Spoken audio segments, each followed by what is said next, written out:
Welcome to Real Business. I'm Andrea Simon, a corporate anthropologist, and with me today is Abe Kasbo, president of Verizoni Worldwide Communications. Today, we'd like to share with you a discussion that Abe and I have been having about social networking, fact or fiction. And so I'm going to introduce Abe first to let him tell you a little bit about it and encourage you to help us better understand your own perspectives on it. So, Abe, thanks for joining me. Oh, my pleasure, Andy. My pleasure.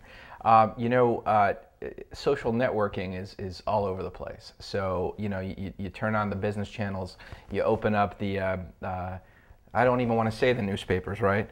But you do open up the newspapers, and it's all over the place. So people are talking about Facebook, people are talking about Twitter, and we all know the profound impact that Twitter has had on the Iranian Revolution, for example, or the profound impact that the Iranian Revolution has had on Twitter.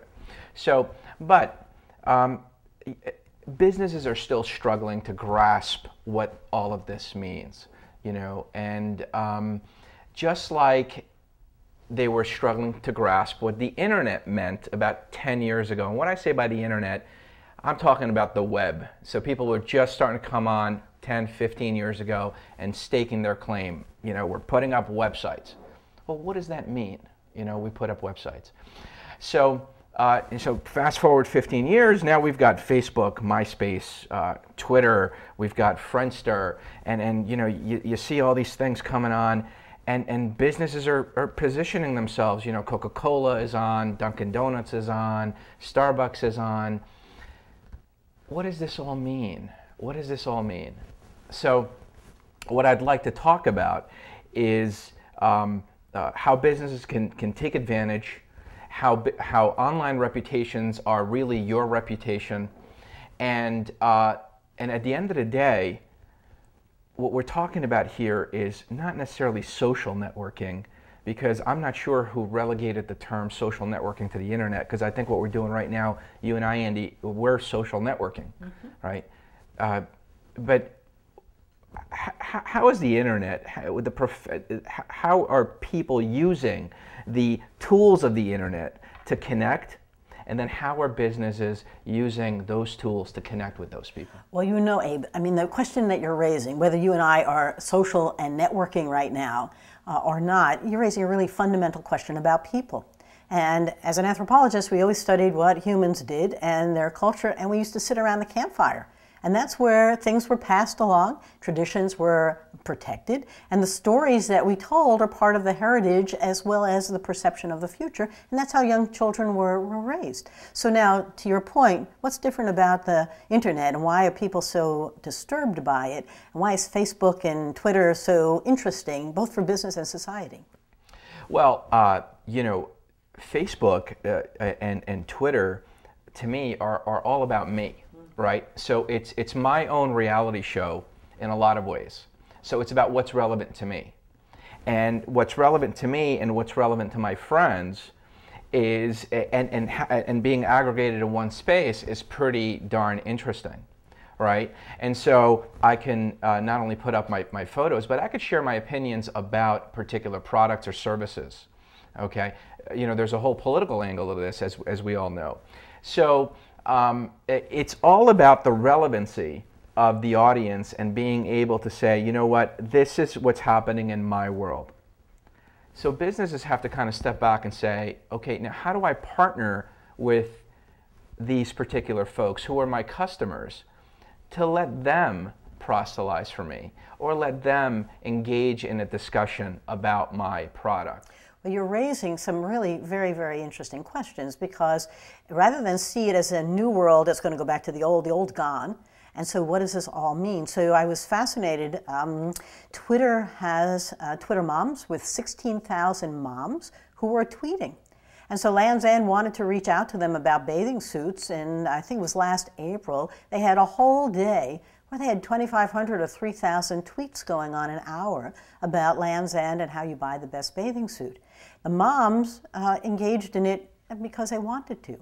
And so there's something very interesting. There's a Dunkin' Dave who spends his 24 hours a day talking to people about donuts, waffles, and how come Dunkin' Donuts isn't in California. And Comcast responded to the bad press they had, and they have a tweeting going on with thousands, 30,000 plus people who are part of their whole hashtag network. So that this is growing fast. You can put them together easily, but business is all of a sudden discovering that there's a community out there that wants to talk to you and doesn't just want to buy your products, but wants to help create your products. Sure. And you know, it's interesting because there's a perception out there that social networking is free. Right. Well, you know, the tools might be free, and free is kind of dangerous because there's an underlying assumption that, and you know, I'm seeing this in the mainstream press, that, oh, you know, we can just go on Facebook as a business. Well, you know, let's take this scenario. You know, let's say that your website isn't up to par. It doesn't really convey the breadth and depth of your business. And this is all about, these are behavior issues, right, Andy? So, you go up on Facebook and you start aggregating all these people and inviting them to do something, and then they go, the natural behavior is for them to go back to your website. That's right. Now, if they go back to your website and it's not up to par, then that whole social networking effort is really, you know, it's an opportunity lost. So you can't look at social networking as a, you know, as a silo. As, you know, this is what we're going to do. We're going to do social networking, because if you're doing social networking, you have to do a lot of other things. So what we suggest is, our work is to take some of what we're calling social networking and integrating it with an overall marketing and public relations strategy, because that's really where it belongs. It does not belong on the outside, on the inside, over here. It belongs within an overall corporate communication strategy. Wouldn't you say, Abe, though, it's really becoming the essence of who you are as a business?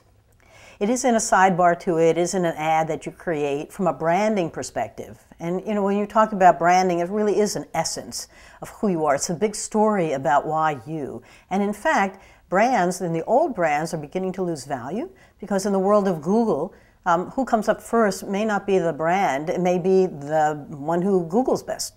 And so all of this is changing everything, including the value of the old brand. But if it's the essence of who you are, then you need to step back and take a look at all the different touch points that people can experience you. And it's about the experience, because it's all about human experience. It's not any longer one-dimensional, it's all interactive.